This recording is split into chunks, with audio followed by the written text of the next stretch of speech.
this session on the New World Economy, part of the Bristol Festival of Economics, which is part of the Bristol Festival of Ideas. We are going to have, I think, a fascinating discussion here. Just before I introduce the panel briefly, let me introduce myself briefly. I'm Daniel Franklin, Executive Editor of The Economist and Editor of The World in 2014, which is our annual look at the year ahead, just published. And I just would like to say, because I didn't realize this until walking into this room and saw that it was the Rosalind Franklin Auditorium, and Rosalind was my aunt, so it's very special for me to be here this evening, and unexpected and very nice. So we have a wonderful panel to discuss the issue of the New World Economy. We're going to hear first from Stephen King, who is the group chief economist at HSBC. His latest book is When the Money Runs Out, The End of Western Affluence, so that gives you a bit of a flavour of the cheerful news he's going to bring you. It's more cheerful than his previous book, which was called Losing Control, and Stephen was just telling me that happened to be also the title of a pornographic video, so he lost control in various other ways as well. Next to him, on his right, is Danny Quah, Professor of Economics and Kuwait Professor of Economics and International Development at the NSE. Danny is famous for many things, but in particular, an extraordinary graphical illustration of the way that the center of gravity of the world economy is shifting towards the east. So we don't have the graphics here, but he will, I'm sure, describe it to you very graphically. To his right, Razia Khan, Regional Head of Economics for Africa, Standard Chartered Bank. Standard Chartered, one of the leading banks, focusing on emerging markets, and Africa is really the frontier of that world, and Razia is the expert on that, so we'll look forward to your insights on that. And then finally, to her right, Martin Ruhs, Lecturer in Political Economy at Oxford University. And his just-published book is The Price of Rights, which is all about the regulation of international labour migration and the complexities and often the contradictions of those rights and the policies involved. And that's obviously one of the issues that comes to the fore when we discuss the great shifts in the world economy that we're going to be looking into. I think as the starting point for this discussion, very briefly, we sort of know that the so-called BRICs, Brazil, Russia, India, China, are big news, that they are these big emerging markets that are changing the world, particularly China, but also India as well. But I think we want to dig beneath that to the next tier of emerging economies and to the consequences, both for us here in the rich world and also for all sorts of policies that flow from these momentous changes. So without further ado, each speaker is going to talk for no more than 5 minutes. We'll then have a discussion amongst ourselves, and then we'll open it up to everybody and also to people who are sending in questions by Twitter. So, Stephen. Thank you very much, and good evening, ladies and gentlemen. I wanted to kick off with a very simple historical observation. Back in 1980, Chinese living standards were the equivalent of those in the US in 1790. By 1990, Chinese living standards were up to those in the US in about 1860. By 2000, they were up to US living standards about 1895. And by 2010, they were up to the US living standards in around about 1935, 1940. So in effect, China has been delivering every 10 years what it took the US every 50 years to achieve over the last 200 years or so. So it's a remarkable transformation. India, by the way, has been achieving every 10 years what it took the US every 30 years to achieve over roughly the same period of time. So this is a phenomenal transformation. And it's phenomenal not just because of the pace of economic growth we've seen this before in countries like Japan and South Korea, but it's phenomenal because of the sheer size of these economies, in particular the size of their populations, which are truly massive compared with what we see in other parts of the world. So this is really reshaping the world in ways that are really epic compared with what we've seen in the past. I think there are three things that stem from this. The first one is that I think the rise of China and India and other countries has complicated our analysis and understanding of globalization. It has created not just a bigger economic pie globally, because it's clear there's been very, very strong global growth over the last 20 or 30 years, but also it's led to distributional consequences which perhaps weren't fully understood. One of those, most obviously, is that productivity rises in countries like China and India. You start to see wages rising in those countries. But also the wage bargaining in the West has gone down, partly because capital is much more mobile than it used to be. At the same time, because capital is more mobile, able to seek out lower costs elsewhere in the world, there's no doubt that in the West there's been, in one sense, a benefit for the owners of capital or the controllers of capital relative to the owners and suppliers of labor. I think that distributional story is very, very important, particularly when you think about the levels of income inequality that exist in the West today. The second big theme is how the world economy will be reshaped over the next 20 or 30 years. And this is, I think, in my view, a reflection of what I call South-South trade, or the creation of what I might call a Southern Silk Road.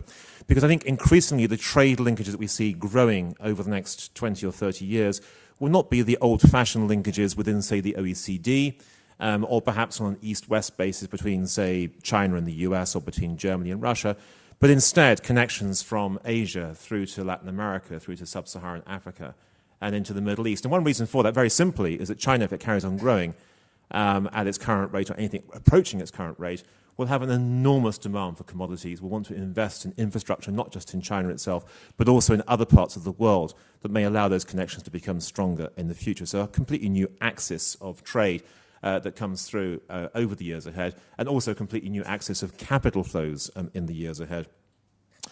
The third point is this, and we discovered this over the last year or so, which is that despite these wonderful long-term opportunities in parts of the so-called emerging world, there are also some near-term difficulties. The capital markets in these countries are still relatively poorly developed. That means that when the Federal Reserve and others are printing huge amounts of money, it's sloshing around the world, a lot of it goes rather too quickly into the emerging world, leads to financial bubbles, property bubbles, excessive wage growth, sudden losses of competitiveness, big increases in current account deficits, all of which many emerging markets are rather unprepared for. So current examples of concern would include India, Brazil, Indonesia, South Africa, Turkey, maybe the Ukraine. Either some people call this the Fragile Five, or maybe the Shaky Six, but either way you look at it, there are clearly concerns in the short term for some of these countries. But that notwithstanding, there are still, I think, tremendous opportunities in the future. Thank you.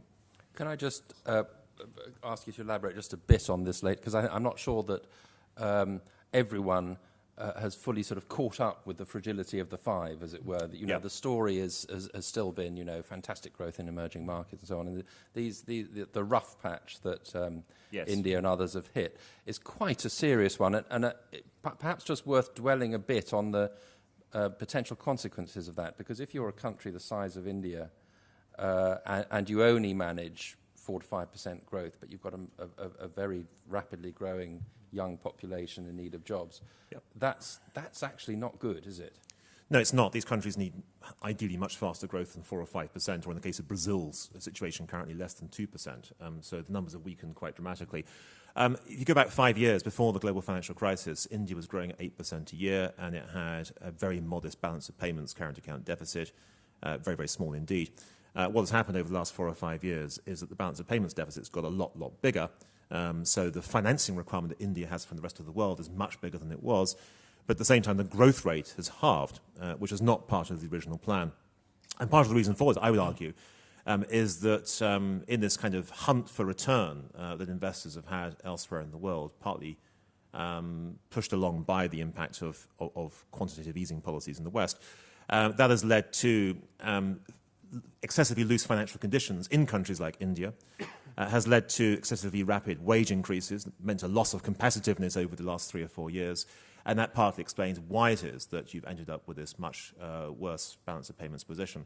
Now, I think what this means over the next year or two is that these countries, as with southern European countries during the Eurozone crisis, will probably be under pressure to reduce their current account deficits. They're borrowing from the rest of the world. How might that be achieved? Well, it's really a combination of nasty things, perhaps, because it's likely to be a much lower exchange rate, higher interest rates, some degree of fiscal tightening, all the kinds of things that aren't particularly pleasant, and would suggest that rather than these countries looking forward in the near term to strong export-led growth, they're going to find themselves with a rough patch for a year or 2 years, 3 years, whereby growth will be, or demand will be, unusually low. Now, we've seen this before. We saw it in Asia during the crisis of 97-98 in a much more extreme version. We've seen it in Latin America on plenty of occasions.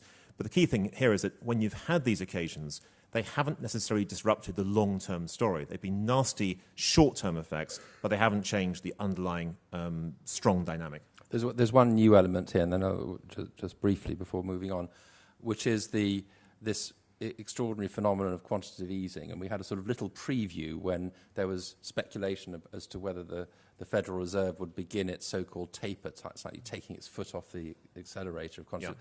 Yeah. And money started to flood out of some of these markets. Is that a sort of flashing red sign on the dashboard? I mean, it's certainly a worrying sign. The issue here, I think, is that capital markets in general have possibly been distorted as a consequence of quantitative easing. And after all, that's how it's supposed to work to a certain degree. But I think relative to the expectations of, say, the Federal Reserve or the Bank of England, the amount of money that did pour into emerging markets was spectacularly large for countries with relatively small domestic capital markets. So to give an example of this, the total return on US stocks between 2009 and 2012, thanks to QE, was about 66%, which is pretty big. But in Indonesia, it was over 200%. In the case of Turkey or South Africa, it was over 100%. So the money that flooded into these countries went far beyond what could be justified in terms of their underlying long-term fundamentals. Good. Danny Quah. Thank you. As I begin, I'm going to try and weave an extremely optimistic story about the world economy. And I want to very quickly say, I want to qualify this by saying that I don't disagree with the cautionary notes that Stephen King, my co-panelist, has already described. I agree a lot with what he says about the dangers that face emerging economies now. But in order to just sharpen the message, I'm going to glide over them and give you a big picture, which is much more optimistic. Okay, to think about this picture, part of the brief that we have here is to talk about the rise of the BRICS. As Daniel has said, the Brazil, Russia, India, and China. I would like to invite you to take a step back from that. I would invite you to imagine that we've never heard of the BRICS, but we are here this evening to try and think about the world economy. And that seems to me a fairer way to approach a discussion of the world economy, because then we don't prejudge where it is that we're looking for areas of disaster or success. So when I say look at the world economy, I actually mean that literally. I invite you now in this room to step off of our planet. Let's go into outer space. Let's go a couple of 100 miles into outer space and stare down at our planet. That is the global economy. When I say stare down, I mean it's 8 p.m. in Bristol. Pretty much all that you will see for all of England is a smattering of lights in the nighttime sky. That's exactly what you will see across all of Western Europe as well. But that's exactly what I want you to do, because that is the global economy. That is the world economy. The smattering of lights in the nighttime sky tells us where people live and where they play, where you're all going to go clubbing after this session, where people live and where they play at the scale that we're talking about is also where they work, where they add value, where they create wealth. That's where the global economy is. And as you cast your eye around our planet, what you should be drawn to is the massive concentration of economic activity along the transatlantic axis in North America and Western Europe, because that is still where a large part of the world economy is.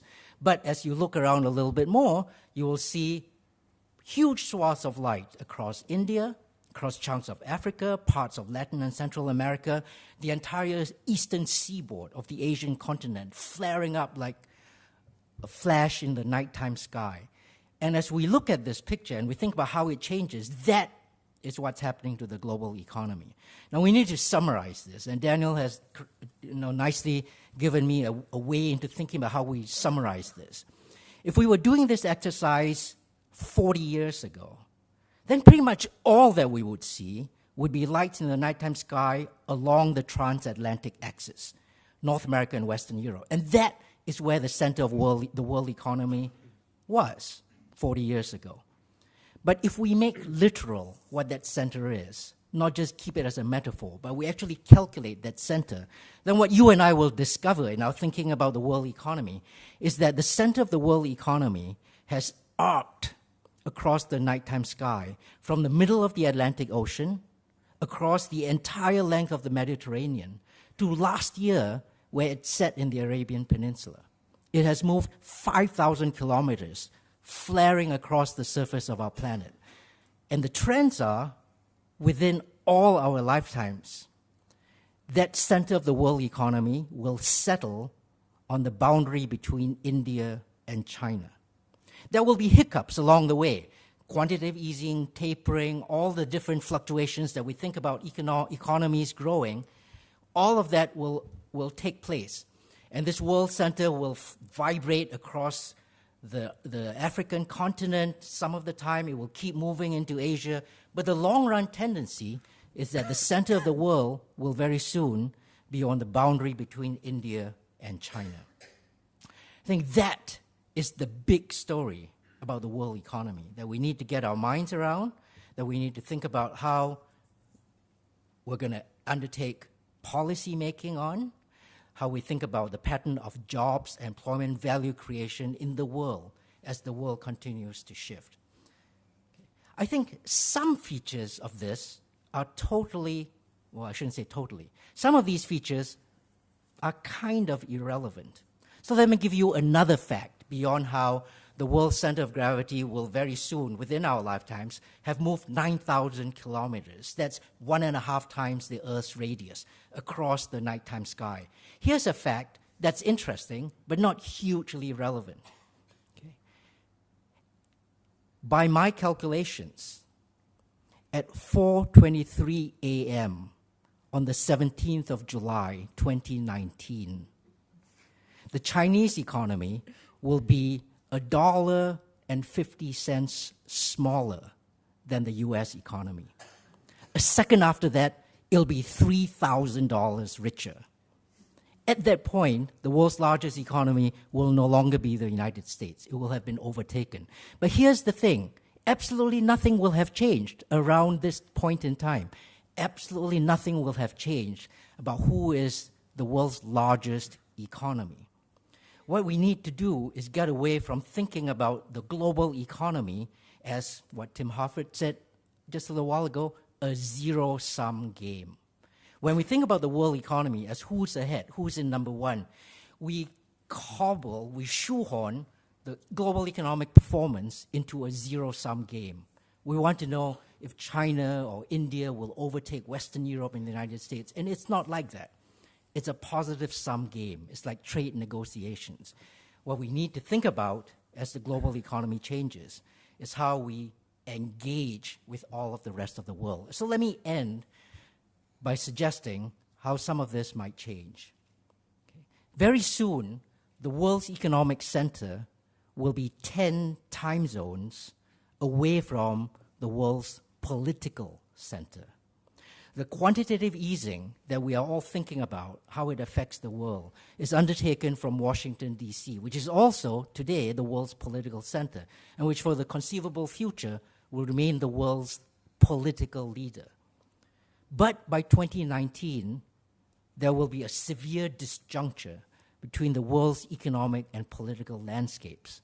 And that shift in the tectonic plates, exactly like you see for earthquakes, will generate tensions, fractures, and dangers.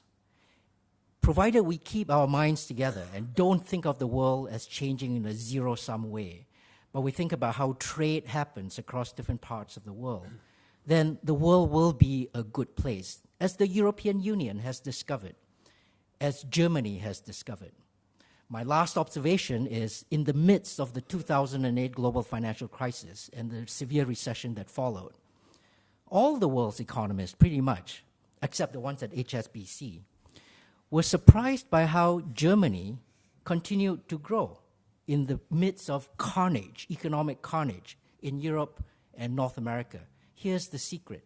By then, Germany was exporting 1.5 times what it did to North America to China and the rest of developing Asia. growth comes from the West now exporting to the East, rather than previously simply the East exporting to the West.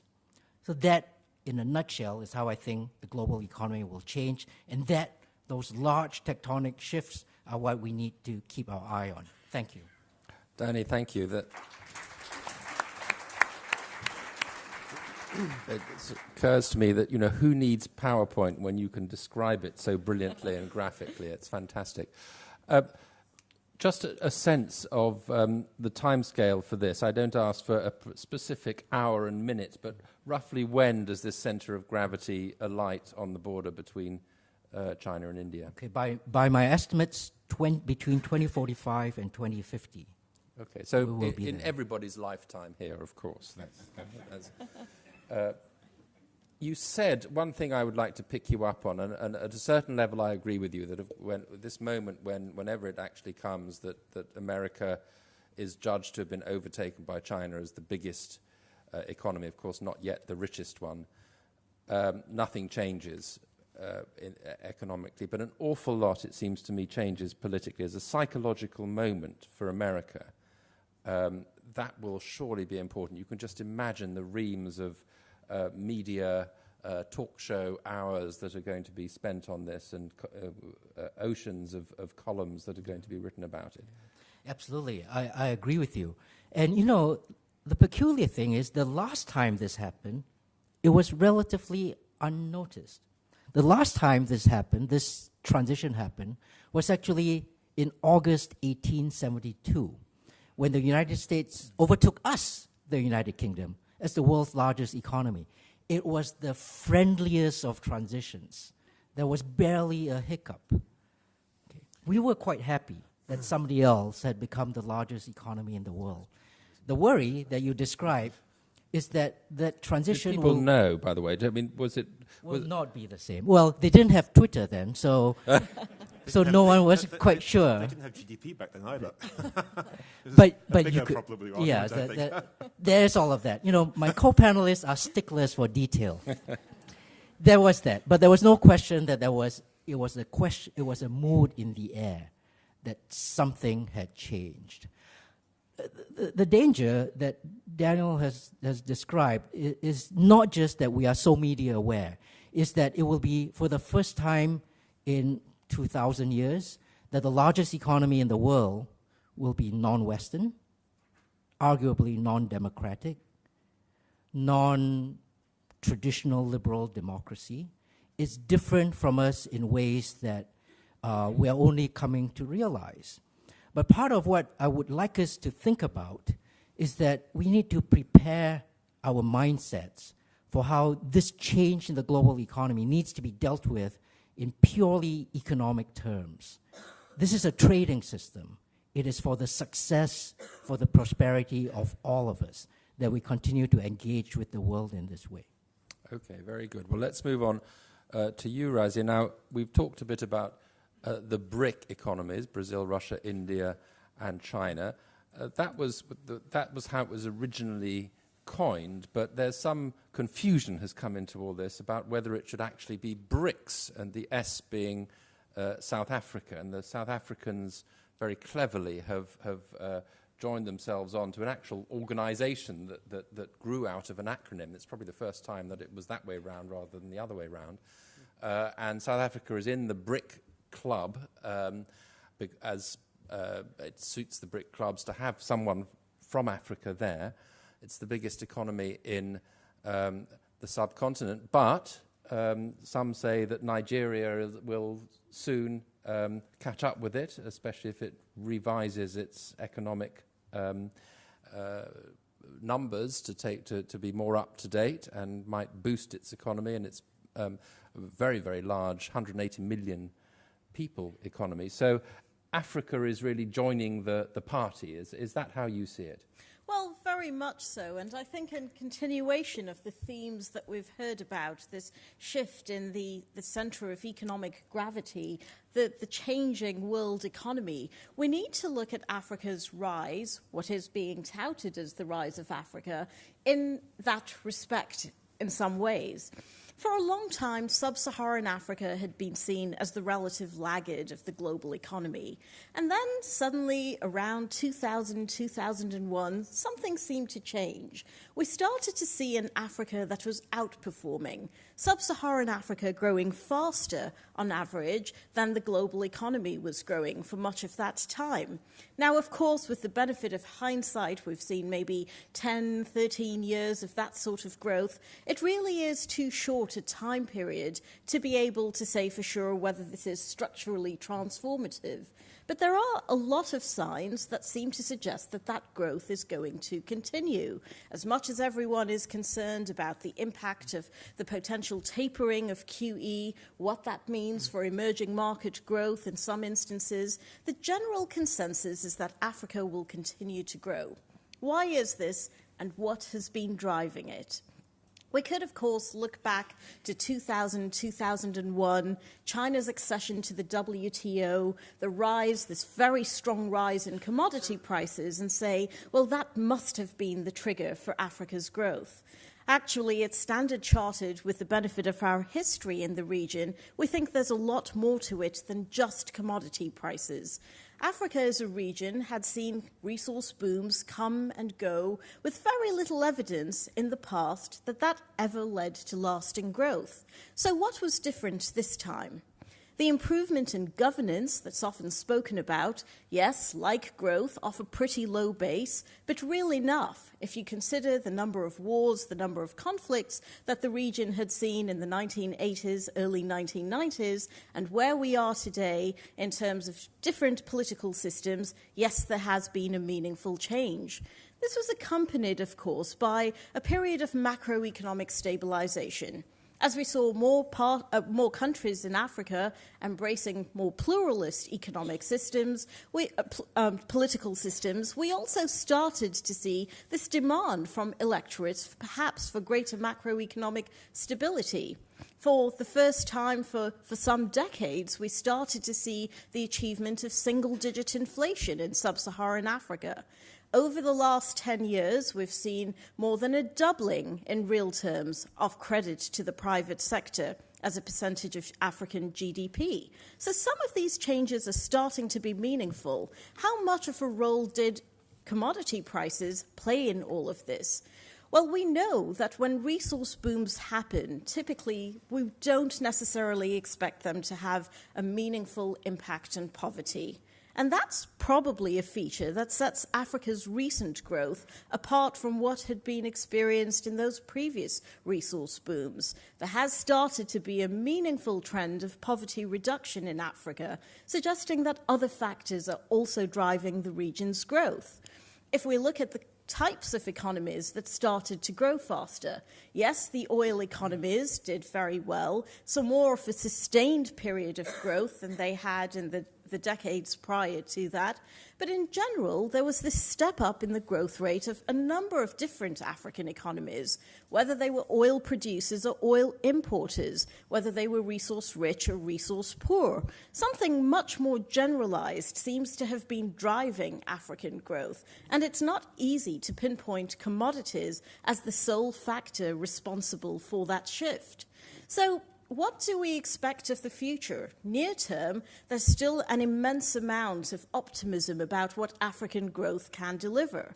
Post-crisis, of course, things have become a little bit more difficult.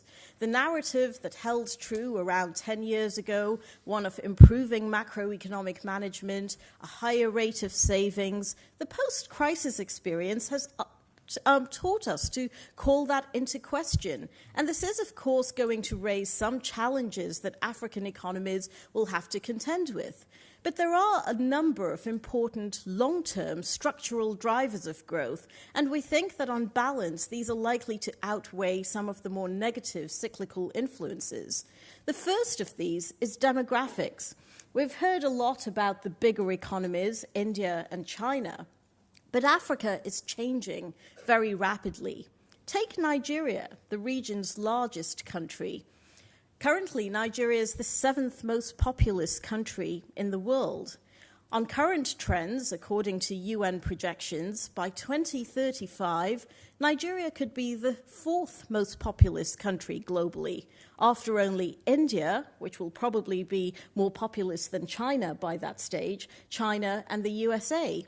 By 2055, Nigeria could be the third most populous country globally. But it's not just a story about Nigeria. We haven't yet seen in Africa the same kind of fertility transition that has been seen elsewhere. Even the longer-term projections suggest that there will be some evidence of this coming through at some point. But even with those very benign assumptions, we still see a situation that by 2100, roughly half of the world's 20 most populous countries will be sub-Saharan African countries. And that says a lot about where we should be expecting the growth, the rise in consumption especially, given that demographic trend. The share of the working age population in Africa, the share out of the total population, is also going to be shifting very dramatically over the coming decades. Africa is younger than just about everywhere else, but that youth dependency will slowly give way to a larger share for the working age population, helping to boost consumption. And of course, there are other economic trends related to this, the rapid urbanization that is in place in Africa that is helping to drive growth as well. For a long time, there was a large lack of infrastructure in sub-Saharan African economies, and you didn't necessarily have the scale in individual urban centers to be able to overcome that in a meaningful way. That is changing with the pace of urbanization today. In per capita terms, the cost of that infrastructure provision is coming down at a time when African economies are seeing better market access, notwithstanding some of the near-term cyclical pressures. We think there is a structural shift underway. We're also seeing governments spending more money on infrastructure than was the case in the past, and this is helping with the Africa growth story. A few other factors that we should probably focus on as well. Quite briefly. The role of technology, mobile phones, which we can probably go into in greater detail, and of course agriculture. This is going to be key for Africa. If we look at agricultural productivity so far, measured as yields per hectare, in much of sub-Saharan Africa, it's been flatlining. The region is no better off than it was in the 1970s. But we sense that things are starting to change. Africa, of course, has immense potential. Roughly 14% of the available arable land in Africa is actually cultivated. That means of the available arable land globally, 60% of that is to be found in sub-Saharan Africa. Africa is also richer in water resources in per capita terms than either Asia or the Middle East. We think that this is going to be driving increasing investor interest from those regions in Africa land, but the really meaningful changes are taking place in Africa itself. If Africa is able to see a rising rate of agricultural productivity, if it's able to unleash growth in a way that will be much more meaningful than the resource growth experienced so far, then that should be enough to sustain the positive trend that has been in place so far. It's a very, very optimistic picture that you paint there, and it's refreshing for a continent that has sometimes, including by my own publication in the past, been seen as a place of despair. But what could go wrong? Because it's not, surely you wouldn't underestimate the depth of Africa's problems that need to be overcome. There are a number of things to focus on, and one is that no one can be complacent about the improved macroeconomic story in Africa. We know that there had been a step-up improvement from the past, but like growth, we're talking of an improvement of a fairly low base. And since the crisis, there has been a deterioration in savings rates. We still see investment rates rising, but both savings and investment levels are at much lower levels than was the case in Asia, for example. Now, the world doesn't yet know if we can see the sustained example of growth with a model that's very different to the Asian model. It isn't necessarily export-driven. There's a lot more consumption happening domestically and savings are low. Will this need to change for African economies to be able to progress? Most likely. Are we seeing that change happening rapidly enough given the demographics? We think that on balance there will be more of a demographic dividend in Africa, but we shouldn't forget the challenges posed by that pace of demographic change. There are issues everywhere with formal sector employment generation. Youth unemployment is more of an issue in sub-Saharan Africa. And the big issue to watch there is whether that creates a certain amount of political instability that might be enough to undo a lot of the progress that has been made so far. I mean, Stephen mentioned, for example, South Africa as one of the countries that might be vulnerable in the short term at least. And does it worry you that what is still, I think, sub-Saharan Africa's biggest economy it seems to be going, in some ways, seems to be going wrong? I mean, the positive story is mainly elsewhere. South Africa has great opportunities in the rest of the continent, but back home, things aren't looking so great. This is a huge concern, and you spoke earlier about the rebasing of Nigeria's GDP. Yes, we all know that GDP is very poorly measured across Africa. There hasn't been any rebasing of Nigeria's GDP since 1990. Important sectors such as the telecoms and financial sectors have not been properly taken into account. So, in all likelihood, Nigeria may well be within a fairly small distance of the South African economy. But the real issue is why South Africa, the region's largest economy, isn't able to grow much faster.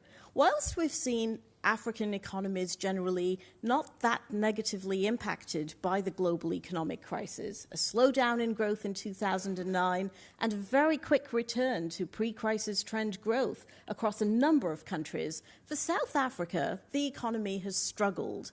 It has perhaps been more impacted by those global influences. Export growth has been minimal. We've heard about the large flows into emerging markets, and the South African rand has obviously been a beneficiary of that, not necessarily helping the country's external competitiveness. But a lot of the domestic issues that need to be dealt with, how does a country like South Africa, with its degree of unionization, become globally competitive? It doesn't necessarily have the skills generation to be able to compete with more skilled economies, and it doesn't have the benefits of cheap labor to be able to compete with the unskilled economies. So how does an economy like South Africa find its place in the world, and how does it deal with the very pressing social issues at home at the same time? There are certainly challenges. Okay, well, let's, for a final perspective on this panel, turn to Martin Ruhs. So we've talked mainly about the great flows of people, of goods and of services and of capital, but there is the other flow of people, which is particularly sensitive, and it's one that you've focused on. What do you see as the main issues coming up as a result of these great tectonic changes that we've been hearing about? Thank you. It's a pleasure to be here. I spent most of my time thinking about international labor migration and the protection of migrant workers' rights around the world. And so what I want to do with my 5 minutes is just briefly consider how some of these changes, particularly in Asia, the rapid rise of some of these economies, affects global migration dynamics and policies in different parts of the world, including the UK. And I want to make 3 points. The first is to do with highly skilled migration, the second with low-skilled migration, and the third to do with how we might think about the protection of migrant workers in this new global economy. Now, on high-skilled migration, the status quo really is that just under 20% of skilled migrant workers in OECD countries are from Asia, mainly India and China. A third of labor immigration inflows over the past 5 years have been from Asia. Now, almost all high-income countries want to attract the best and brightest. There's a big incentive in attracting highly skilled workers. There's currently a big concern with the rise of China in particular, and with China rapidly developing increasing labor demand and the fertility rate there falling, that will the UK and other European countries still be able to compete with those emerging economies in terms of attracting highly skilled migrant workers. And China is in the process of writing for the first time a comprehensive immigration policy that tries at least to put some emphasis on attracting talent. So specifically thinking about the UK, I'm somewhat more optimistic than many commentators in the UK's ability to stay competitive in this. I think there's two issues to consider. One, when we think about highly skilled migration, we have to think about students, foreign students. China is now a big attractor of foreign students in the area, and the UK, of course, has many great universities, a big tradition of having a large inflow of students. But what I'm trying to say is that policies matter hugely in this area. You cannot simply assume that because it's worked well in the past, you've been an attractive place for all kinds of people to come, that it will continue to come. So, of course, currently in the UK, we have very conflicting messages coming from the government on international students. We've got a business department that's very active in promoting international student migration. We've got a Home Office very concerned about the scale of immigration and constantly saying, well, the public is concerned about the scale of immigration, so therefore we must really cut down on all routes, including students. So it's very conflicting messages. The reason why students are so key to highly skilled migration in general is that when you think about it, it's actually very difficult to come up with effective selection criteria, a selection criteria for admitting migrant workers, highly skilled migrant workers. Because how do you spot talent? How do you define a talented, highly skilled migrant worker?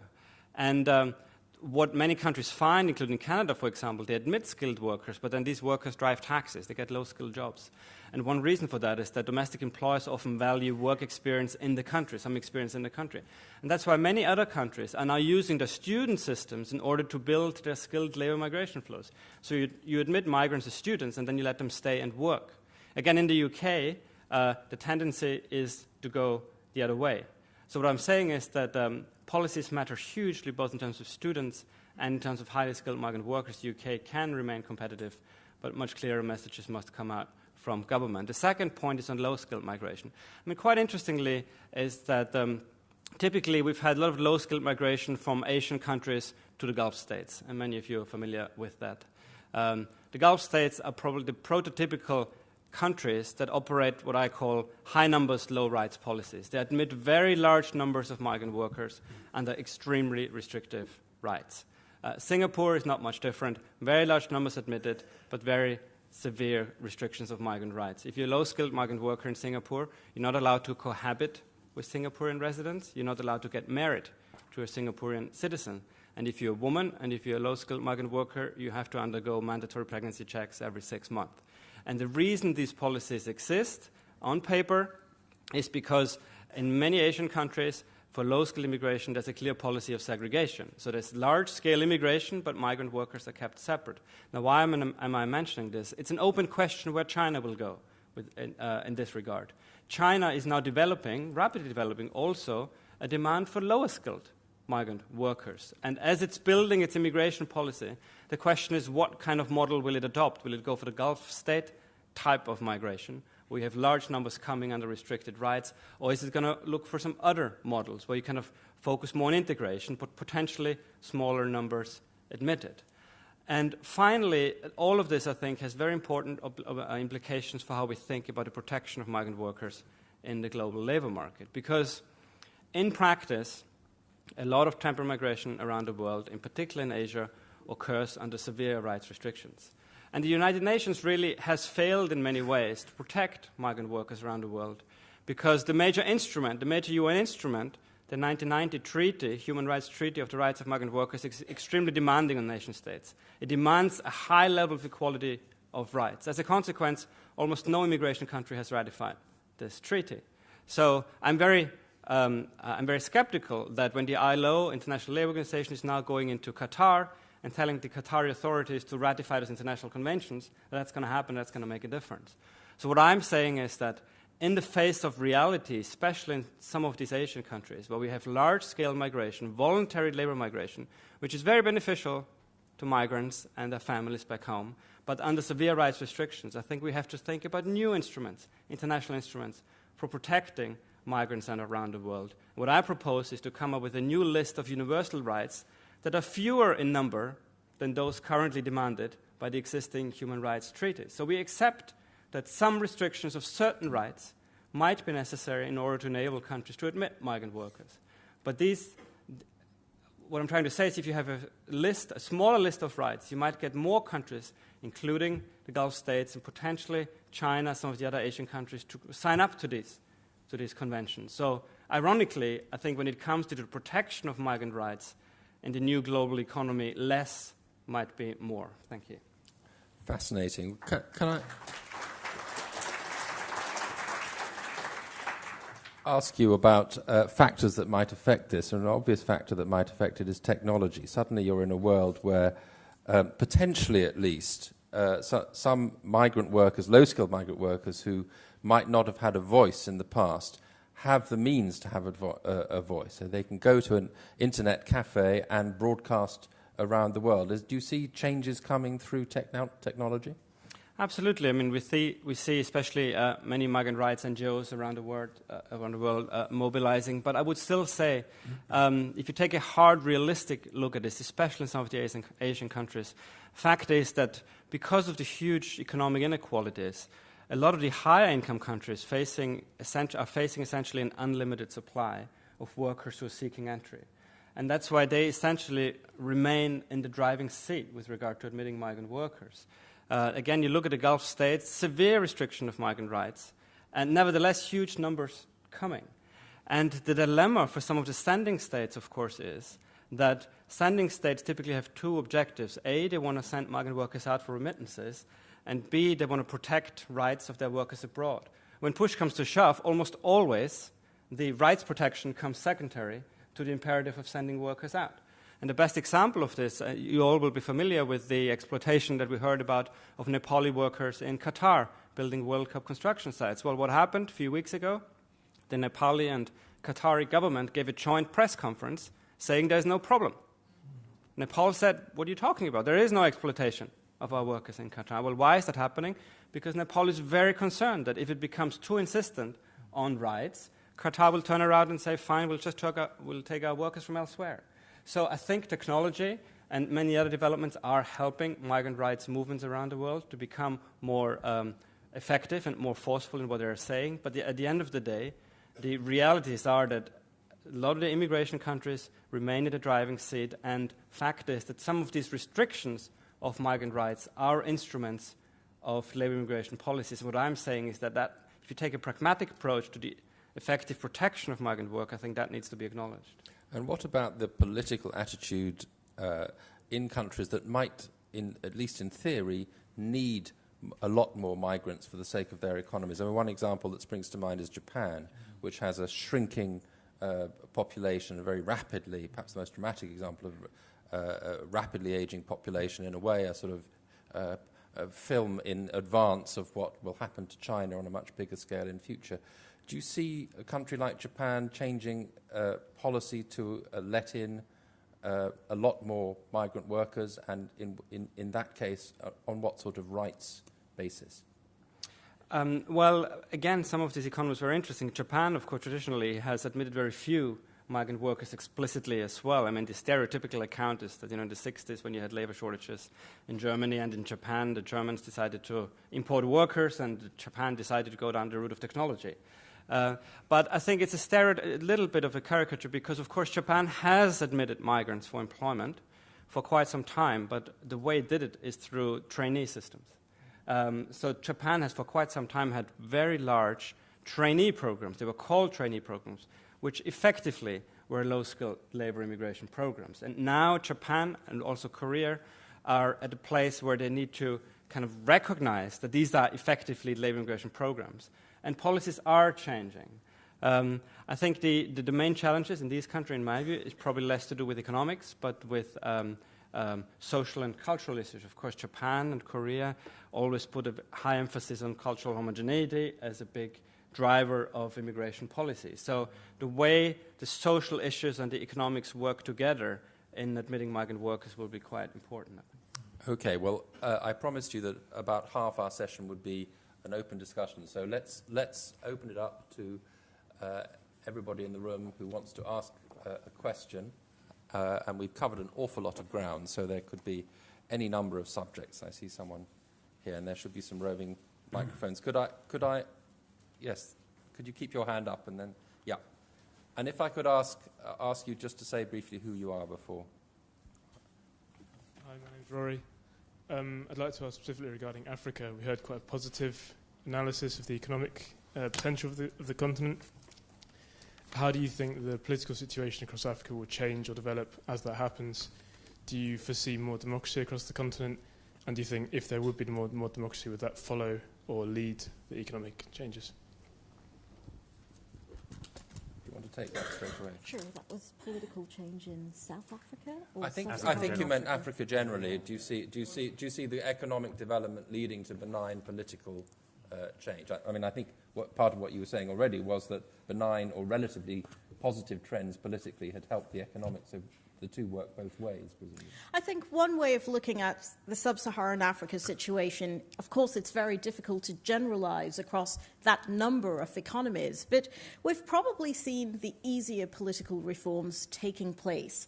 There has been an improvement in terms of a move to more democratization. We are seeing more multi-party politics taking place. We are seeing more frequent changes in government as a result of elections.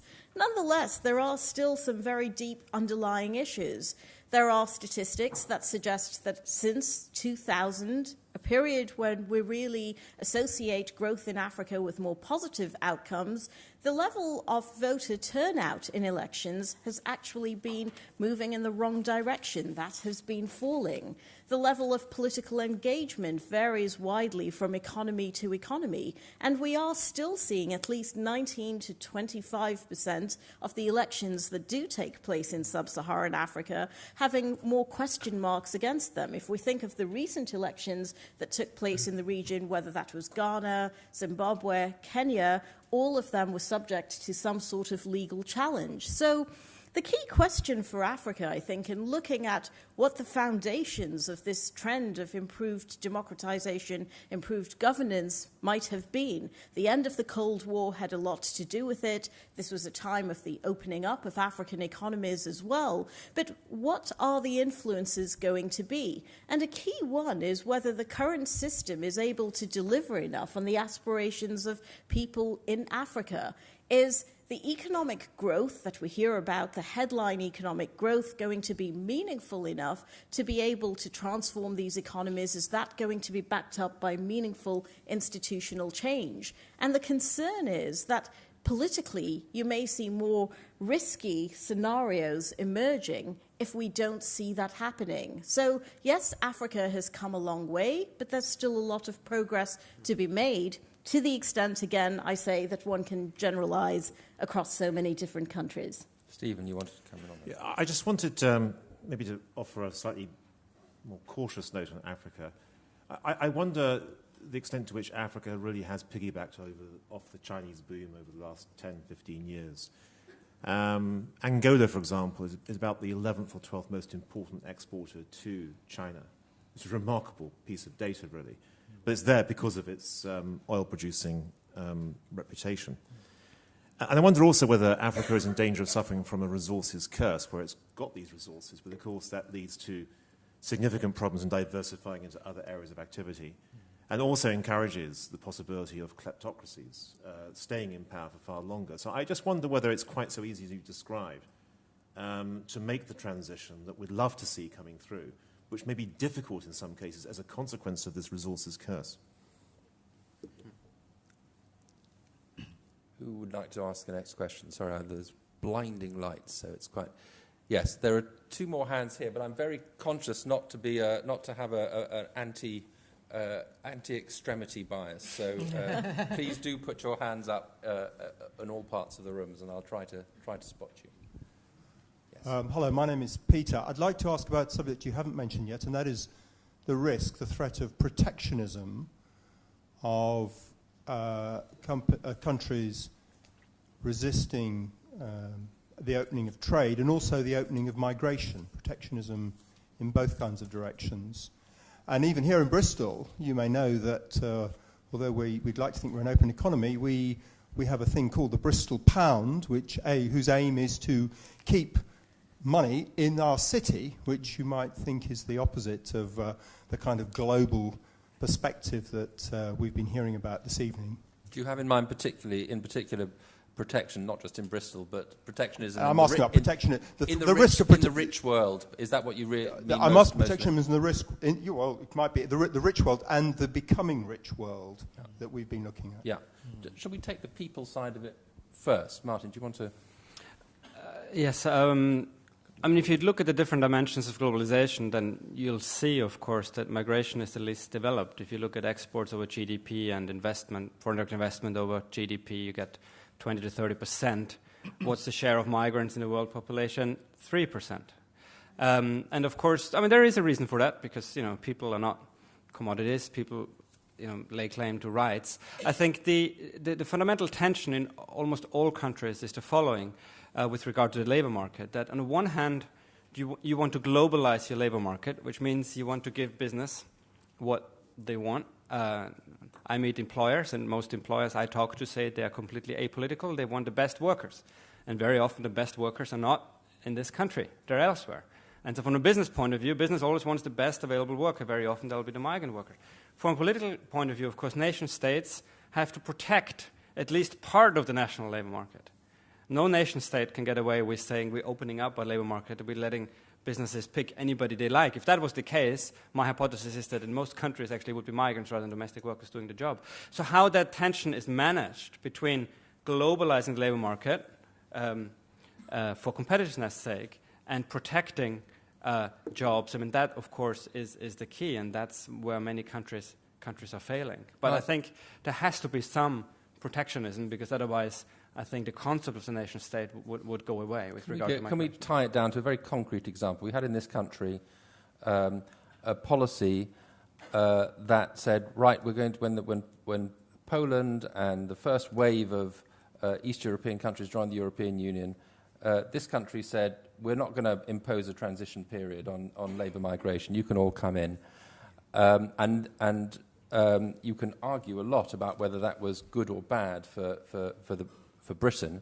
Now we have Romania, Bulgaria, and there's an awful lot of resistance to the idea that those borders are going to be open but they will be open from next year. What was the right decision? Were we right to restrict Romania and Bulgaria, or were we right to let in Poland, Hungary, Czech Republic, and so on? Well, it's partly a question of timescales. I think the main issue, with East European immigration has been its pace. I mean, we've had a huge scale, but it all happened very quickly. And the issue, it was mismanaged in the sense that I think the country was not prepared for the rapid pace. So I think public services in some cases were struggling because schools didn't get enough money to teach a large number of children who didn't speak English. Some hospitals had problems on temporarily. So I think there was certainly a planning issue. But I think the key point to remember about EU migration, and I think I emphasize this again and again, is, I mean, Britain, sometimes we talk about EU migration also in terms of the British national interest. As if, but of course, free movement, the spirit of free movement is, it's not supposed to be optimal for every individual member state, but for the EU as a whole. I mean, it's highly unlikely, in my view anyway, it is the best policy for Britain to have open borders to all other EU member states. But when you think about the EU collectively, there are very large gains for migrants and ascending countries and also for receiving countries. So I think the dilemma is that politically you always have to make the point that this is always in the best national interest, when in fact the whole spirit of it is really that it's in the best interest of the EU countries as a whole, as a unit. Okay, let's look at the goods side of things, the trade side of things. Stephen? I think there's a natural tension between globalization and the interests of national sovereignty. And that tension was masked for many, many years because up until the financial crisis, living standards rose swiftly enough to effectively hide that tension. And since the onset of the financial crisis, that tension has reappeared. And I think it's not just in goods, actually. I think it's also in terms of capital flows. Particularly restrictions from regulators to what financial institutions can do now compared to what was the case prior to the financial crisis. And I think in these circumstances, there's a risk in the West, which I think I probably slightly disagree with Danny on this, because Danny was talking about the huge opportunities of much larger global economic pies coming through. But the problem at the moment is that the West is growing much more slowly than was the case previously. And it's seeing at the same time the emerging world doing much, much better and beginning to wonder, a sort of a sense of angst that things are beginning to fall apart for the West. And one reflection of that, I think, is the emergence of political parties that would have been, not even on the landscape 10, 20 years ago. I'm thinking here not just of UKIP in the UK, but also the Tea Party and its much bigger support in the US, having a very dominant influence in terms of negotiations there. The rise of the Front National in France, a particularly toxic, nasty Golden Dawn party in Greece, the rise of the far right in the Netherlands. There's a whole bunch of parties that are beginning to come through, which may not get into power ultimately, but the voice is being heard. They'll do very well at the European elections. Absolutely, next year. Yeah. So I think we have to accept, whether we like it or not, that there is a political pressure in Western countries, which I find immensely distasteful, but which in one sense is a reflection of a concern that somehow the global growth story of old isn't working very well and is now beginning to leave behind some of the Western economies. I am in agreement with Stephen on these things. No, don't be in agreement. We have to argue with it. Let me preface it by quickly. Actually, I'm going to finger culprits and name names. I don't want to leave it as just, there is a problem with protectionism. But to get to that point, we have to remember that the global economy today is 50, 60 times larger than it was just barely 80 years ago. The average person on Earth is 8 to 12 times better off than she was 80 years ago. And a lot of that progress has come from on the back of trade and globalization. The difficulty, hundreds of millions of people have been lifted out of extreme poverty as a result of trade and globalization. It's been a huge boon for humanity. When we sit back and we think about what it is that we have done, that we can proudly tell generations to come after us, we have actually done good things for the sum total of good of humanity. Trade and globalization, I suspect, will be one of the things that we need to be very clear about. The problem, however, is that trade and globalization affects different groups and different people within a given society differently. And the problem that economics has always had is that by saying that trade is good, end of story, we have alienated ourselves from huge chunks of society who see that the impact of globalization and trade on their small bailiwick, their local activity, has actually not been so good. And what we need to do is to develop political systems, systems of governance, systems of conversations within societies that communicate effectively this problem. And this really is something we need to take forward. So I do think globalization and trade are at huge risk. Growth in general is at huge risk from protectionist pressures. But there, I might not mention just exactly the same identities that Stephen has already mentioned. The United States, one of the things that has been wonderful for the developing economies is that being able to exchange goods and services with the rest of the world. This has lifted hundreds of millions of people out of poverty. Here's the remarkable thing. The United States imports from France about 10 times what it does from Vietnam.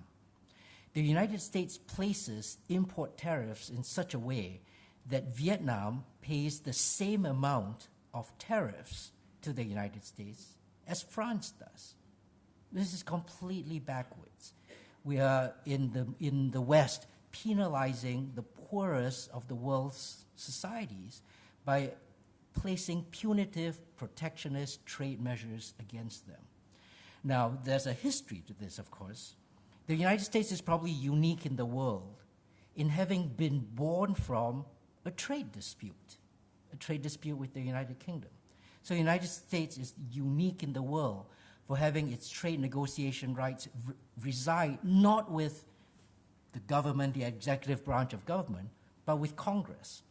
Congress delegates the president to trade with the rest of the world through special dispensation.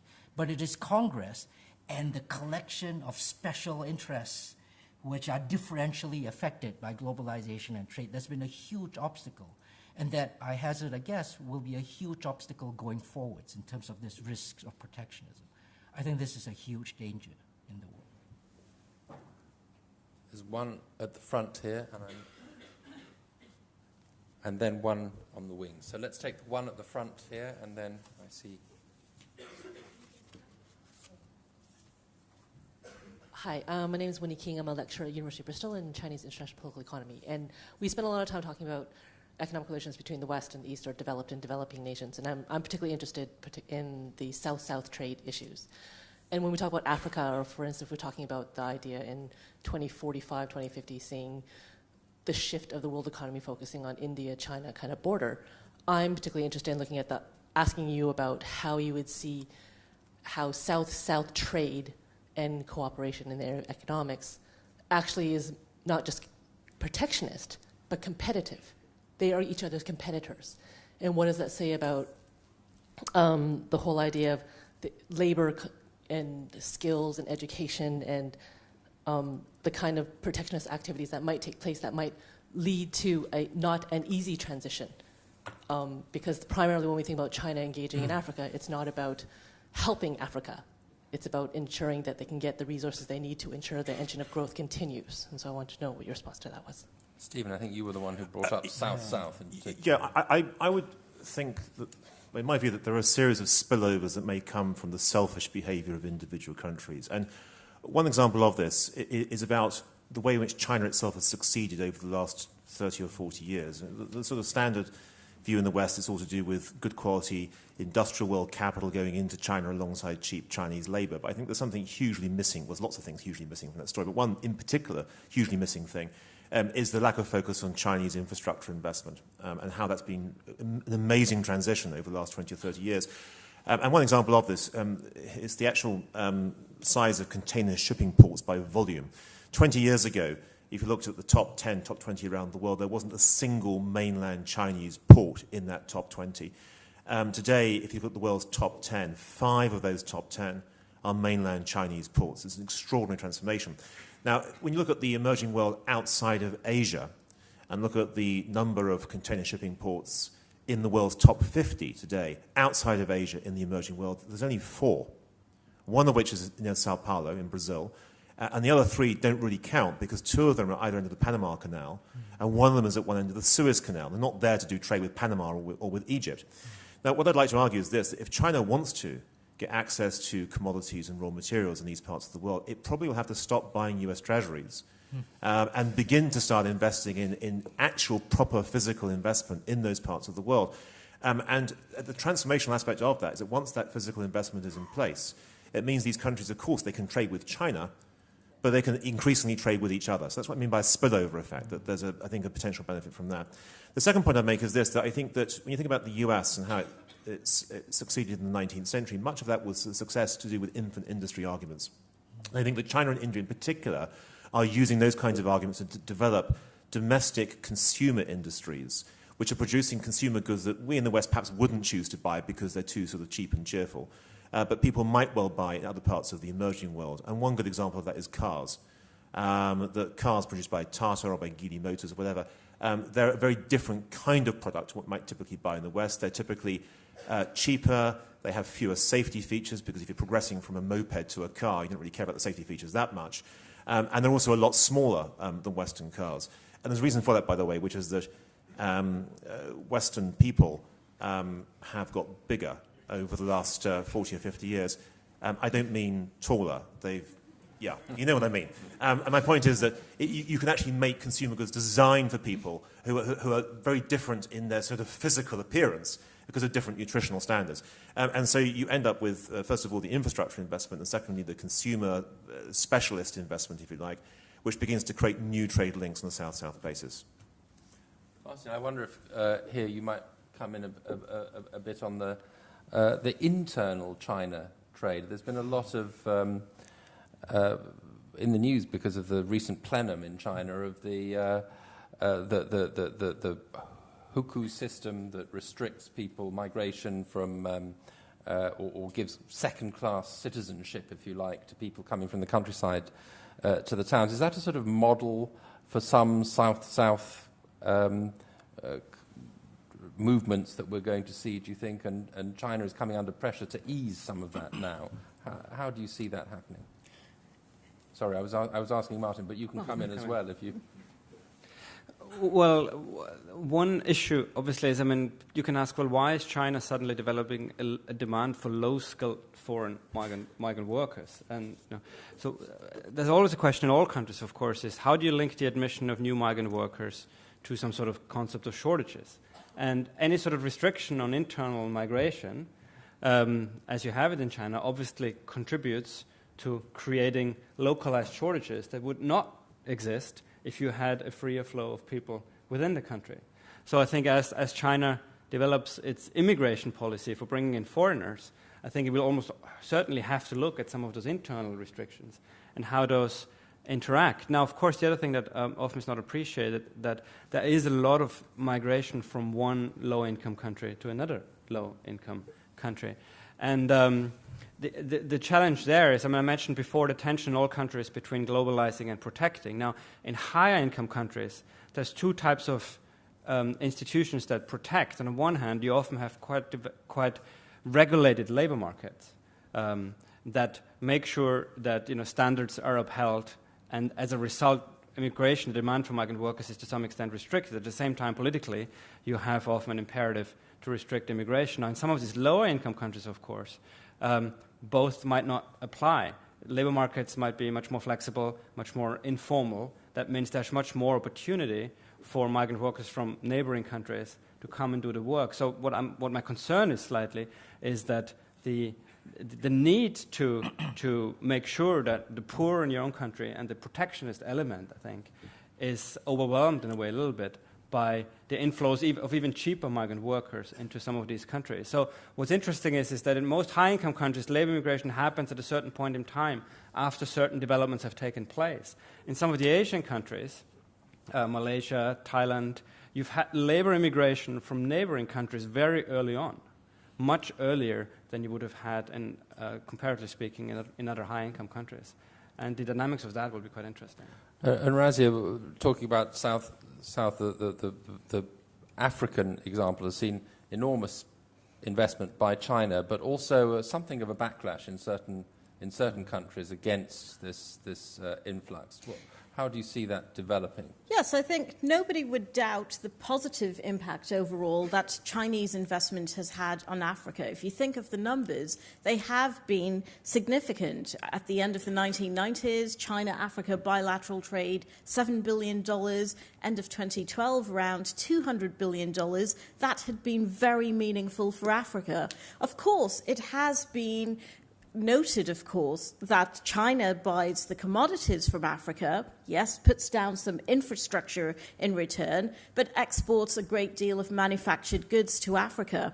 And interestingly enough, up until 2011, the Africa-China trade balance had been remarkably balanced, meaning that as much as China had been growing in double digits and had this voracious appetite for commodities being produced by Africa, we don't really know how much Africa was truly growing over that time because of the lack of good economic data, but it was certainly fast enough for Africa's import demand to keep up with China's import demand up until around 2011 for an entire decade. Now, how is this relationship perceived in Africa? Where are we likely to see the pressures for change? There is increasingly a focus on what needs to be done to achieve diversification or even greater beneficiation in African economies. There's a great need for formal sector employment, job creation, which African economies for the moment are simply not seeing under the current models where they remain resource producers. If you look at labor costs in Africa, much more competitive than elsewhere, but of course what Africa lacks compared to a China is the large-scale infrastructure to be able to make it happen. So you have the situation where China may well be reaching its Lewis turning point at some point. We've seen a lot of changes in terms of population policy very recently. And the perception in Africa that eventually there has to be some offshoring of jobs. Africa's got to be the beneficiary of some of those manufacturing jobs. But almost no evidence that that offshoring is happening simply because Africa, for the moment, does not have the large-scale infrastructure to be able to be competitive in that way. Yeah, if I may. I come from a part of the world that used to be a colony of the United Kingdom. I'm very grateful that I come from that part of the world. I got to go to a good school. Public health facilities were better. Public infrastructure was pretty good. I'm very grateful that England was a colonial ruler to the part of the world that I was born in. But here's the thing. England was there not to build schools and roads and infrastructure. The West was there because it needed natural resources. And it built all of these things as part of an efficient way to extract natural resources and to trade with that part of the world. I do not fault the United Kingdom or the East India Trading Company for taking the views that it did. Now, I think that that's a useful perspective because when I think about how we today try and judge what China is doing in other parts of the world, we should be approaching it from that same perspective. China is in Africa, not to build Africa. China is in Africa not to make African countries better governed. It is there because it wants to trade in natural resources. But part and parcel of that development will indeed be an improvement. What has gone wrong with Africa was precisely when the Western world thought that it could go in and improve matters. What's happening with Africa now is that China and the rest of East Asia are there because they want to extract natural resources and to trade. And the consequence of this, given the sketchy data that we've got, is that where China and the rest of East Asia have been most present in trying to do these trade are precisely those parts of Africa where, according to the World Bank, political indicators of freedom, governance indicators of reduced corruption, and improvement in bureaucracy have been most dramatic. And I think it's by focusing on trade and relations that are purely economic that we will actually get the greatest improvement in that part of the world that we still consider the South. Very interesting. There was a hand up on the far end of the room there, if you could. Yes, it's working. Okay. Hello, everybody. Thank you. My name is Marielle. I work on development finance for an organization called the Development Initiative. And my question is actually about poverty within these countries. If we look at East especially, we see China and India, they offer very different stories.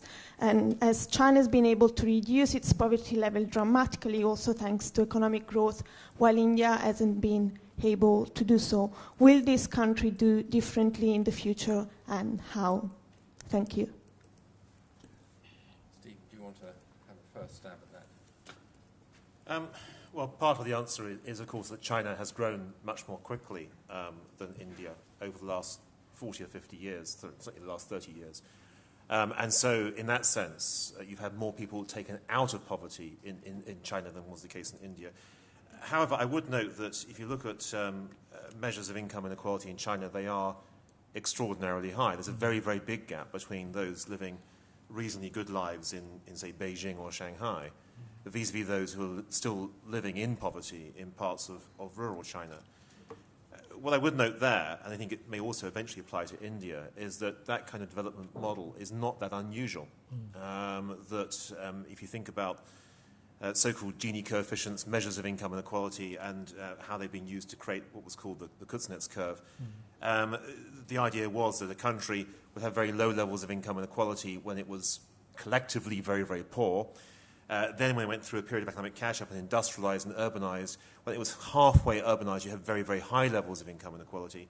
And then those levels of income inequality would then come back down again. So the prediction of that particular story would be to say that China, in the next 20 or 30 years, as it urbanizes even more, would see a significant reduction in income inequality and poverty. And maybe India is 30, 40 years behind that China story. In fact, the oddity currently, this is a slightly digression from your question, but the oddity currently is not so much what is happening in China and India in terms of these imbalances of income inequality. It's rather what's happening in the West with very high levels of income inequality in the US, the UK, and elsewhere. Where's Kuznets when you need him? Yeah, he doesn't work anymore. It's gone horribly, horribly wrong. So that's where the surprises come through. Less so, I think, in China and India, and more so in the US and the UK. Yeah. Kuznets has left the room. There was a question here at the front. Yes, right at the front. Thank you. Tino from DWP. I just wanted to ask you one question, which was, should the use of economic sanctions in global trade going to be assessed going forward? So should they be used? Is that should they be assessed? Because obviously the world is becoming more integrated. Yeah. So, Danny, do you want to have a go at that? Yeah, I think when you say they should be, are we using economic sanctions too much? Is your worry about how, as the world gets more integrated, as political systems become more fractured, are economic sanctions going to be used as weapons of mass destruction, as it were? And there is that danger. I mean, there's that danger because, as we've noticed up here, the world still runs according to nation states, a Westphalian system that we've inherited from 1600. And the job of the nation state is to take care of its own citizens. If we're unable to convince countries that open borders, whether for migration or for goods and services, for generating a greater size of the global economic pie is a good thing, then countries will resort to a race to the bottom in the sense of inflicting harm on each other, in the vain belief that by doing that they can actually improve themselves. But what we've learned over the history of trade, of studying the history of trade sanctions and globalization, is that when the world closes in on itself that way, everybody suffers, not just the people you've taken sanctions against, but to you yourself. This is particularly dangerous at this point because a lot of what gets traded in the world now are not final goods. Most of the world's trade now are intermediate goods. Countries that export a lot are actually also the countries that import a lot. And so when you apply sanctions against a country for its exporting to you, you're actually damaging, if not yourself directly, your neighbors close to you, who in turn will be wanting to deal with you economically. So I think, yes, there's that possibility, and I think the terrible thing is the harm that they inflict has now simply grown and multiplied. Danny, can I ask you a question? Do you think that sanctions have been useful in Iran, for example? I think we misunderstand Iran. That's certainly true, but that's not my question. If we misunderstand Iran in the sense that I think we agree, then I think those sanctions are misdirected. Okay, well, that's perhaps a whole other evening we could have on that one. I see at least 3 hands, and we're lucky if we get all 3 questions. What I suggest is, why don't we give all these... I see 4 hands. Why don't we quickly, if you can keep them short, take 4 questions and then give each of our panellists a brief chance to pick one or other of them. Why don't we do that? Hi, I'm Tom. 5. It's just a quick question, really, on what would you do if you were Britain to either maintain its standing in the world as it stands today or improve that going forward? Very good. Next, let's take question after question and then... When you speak about the emergence of the potential emergence of Africa, people seem to be separating North Africa from the sub-Saharan Africa. I just wanted to know, would you think that they may follow their potential paths for potential emergence, or are they completely separated and out of the lot? Okay. There was one behind there. Yeah.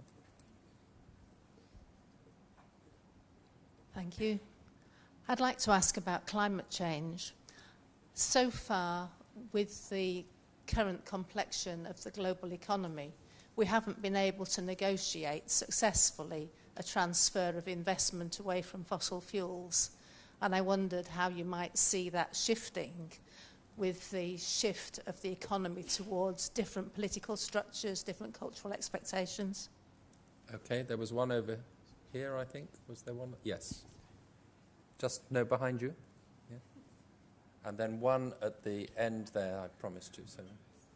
Hi, yeah, hello. I run a clothing business in Bristol, manufacturing garments. Most of the clothing in this room is either made in China, Vietnam, Bangladesh or India. There is a trend for some clothing manufacturing coming back to North Africa and Eastern Europe. Do the panel see the return of significant amounts of manufacturing to Western Europe anytime soon? And one more, there was a question right over here which I have faithfully promised. And here, sorry, we'll take two. Sorry, one here and then one here. Thanks to the panel for some very good coverage. There's obviously a lot of points being discussed. I think one of the most important that it seems a lot of people in the room will agree is the fact that there's approaching essentially one of the biggest demographic changes arguably that will ever be seen historically. How does the panel think that this process can be mediated in a peaceful and responsible manner ongoing, and how can that discussion be encouraged in a global community sense as has been discussed? Thank you. Good. Finally, yes. Can you hear me? Oh. Yep. My name's Veronica and I'm from Cardiff. I'm a graduate from Cardiff Uni. My question is towards that China's grown so admirably, and politically you probably think the role of government has changed, particularly China's role. How do you think other emerging markets who look at China, how do you think they'll look into that? Would you think they would see more role into government in terms of investment infrastructure as a way forward to development, or would they continue with the free market policies that... Okay, well, those are 6 huge questions. We have 2 tiny minutes to answer them. So I'm going to ask each of our panellists to give their 30-second answer to their question of their choice. Why don't we start at the far end this time? Martin, your 30 seconds begin now. Okay, thank you. I'll make 2 points. I think related to the question about manufacturing, I think it's a very important question to ask what kind of activities do you want to be located in your country? And what I'm trying to say is that certain types of activities are only viable in countries like Britain anymore with a large immigration subsidy. Agriculture is one example. Agriculture gets a price subsidy and also an immigrant subsidy. And there's a question to be asked, does it make sense to have certain activities in the country if they can only be maintained through very heavy use of cheap migrant workers from abroad? So in a way, I think of immigration as industrial policy there. I think it's an important question. On the demographic change question, of course, many countries in Europe are concerned about demographic decline. In Britain, everybody is concerned about rapid population growth. And I think very few people are talking in a serious way about the economic consequences of population decline. There seems to be this assumption that it must be a bad thing. But I think much more debate needs to be had and analysis of what it would mean if both people and GDP decline at the same time. Of course, productivity might rise at the same time. Razia. Very quickly on North Africa, is it different from sub-Saharan Africa? We shouldn't forget that a lot of the growth that we're seeing in sub-Saharan Africa, the high growth rates, are precisely because we're starting off from low income levels. I can't in 30 seconds do justice to the idea, why is Africa only doing it now? Why wasn't the catch-up seen even earlier, given that low base? But the difference with North Africa, I think, is that you're looking at much higher income levels. The similarities are the demographics. North Africa is probably going to provide an earlier test of just how much political systems can be realigned in a way that will allow for that demographic dividend to come through more strongly. So in that sense, all important in terms of looking at what might happen in the rest of the region, in sub-Saharan Africa, further out. Okay, the very last question. I would love to get all the other questions. I apologize, but I'm only given 30 seconds. The real challenge that China poses to the rest of the world is actually not its million people factories in Shenzhen and elsewhere, but the real challenge is the alternative political model that it seems to offer. that makes the rest of the world sit up and feel uneasy. We thought that after the mid-1980s, Francis Fukuyama wrote The End of History, we had figured out the way the world ought to operate. And then here's China throwing challenges to us in every direction about political systems, the use of strong leadership, and it's totally disconcerting. What will the developing world take away from this? I hope it takes the following positive lessons. The benefits to strong, wise, deliberative political leadership that is willing to experiment, to listen to advice, and to change. That indeed is what the Chinese government shows. And if you think back on just the last 30 years, last 40, 50 years, it has gone from a system of collectivization to urbanization and market-based reforms, to Jiang Zemin letting Chinese businessmen into the party, to opening up a special economic zone, and now to liberalizing on financial markets. This is a country whose leadership has shown greater variation and, to use Tim Hartford's phrase, experimentation than practically any other country that we can think of in the world.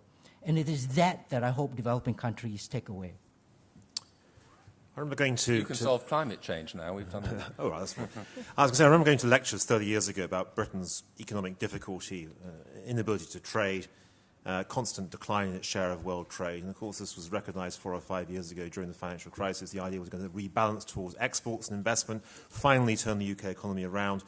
I think we have to accept as economists we can be sometimes a little too overly confident about these kinds of changes, because the reality is that the UK now has another consumer and housing-led recovery with a rapidly widening current account deficit, and I think it doesn't look particularly healthy all over again. On China, I think one thing to remember here is that economic change can create political change, whether stably or otherwise. And 2 examples I would give here. The first one is South Korea, which was a series of military governments really in the 50s, 60s and 70s, now a proper democracy. But it had its industrial development during the 50s, 60s and 70s. And the other example actually is the UK itself, because if you look at the Industrial Revolution, it didn't start with a proper democracy, the kind we have today.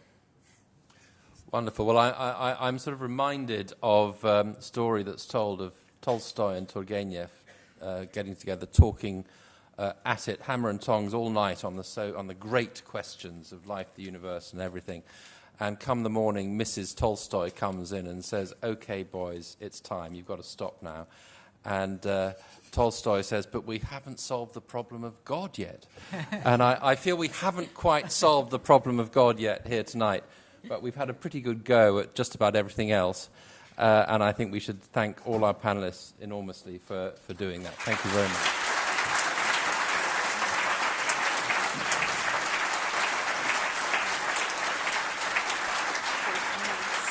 Thank you. Thank you very much. And thanks to Daniel Franklin for chairing as well. Thank you.